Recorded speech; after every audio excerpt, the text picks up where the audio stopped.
Andrew!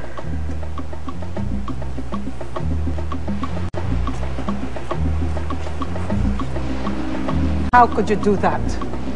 How could you do that to your own mother?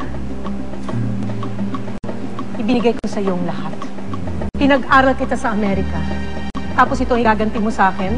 Ang bastusin ako sa harap ng maraming tao? Nakakahiya, Andrew. Isang malaking kahihiyan ito.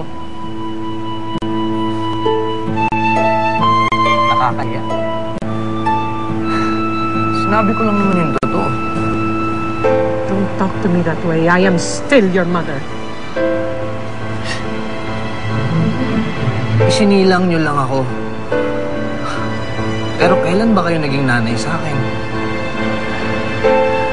Ang naalala ko lang, nung bata pa ako, yung ilang yayang nagpalaki sa akin. Tapos nung naghiwalay kayo ni Daddy, ilang beses niyo kayo pinagpasahan dahil ayaw niyo akong makasama. Tapos nung nag-aral niyo ako sa Amerika, para mas lalo akong maging malayo sa inyo. Tapos ngayon, magtataka kayo kung bakit ako ganito. Isa lang ang sagot dyan.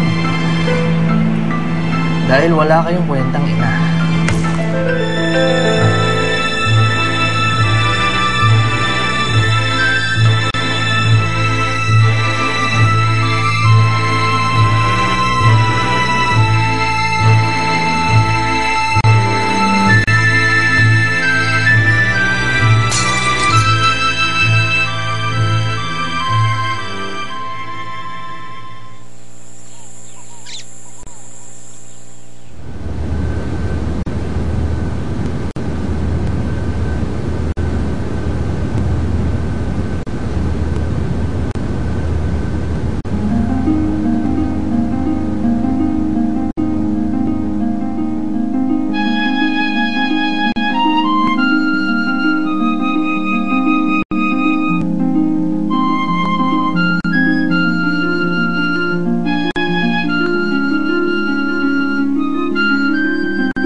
Hello?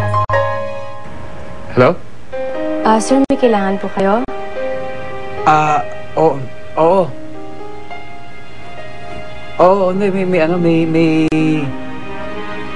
may papalaundry kasi ako. Sige po, sir. Ilagay niya na po sa laundry bag tapos kukunin ko po pagkalinis ko.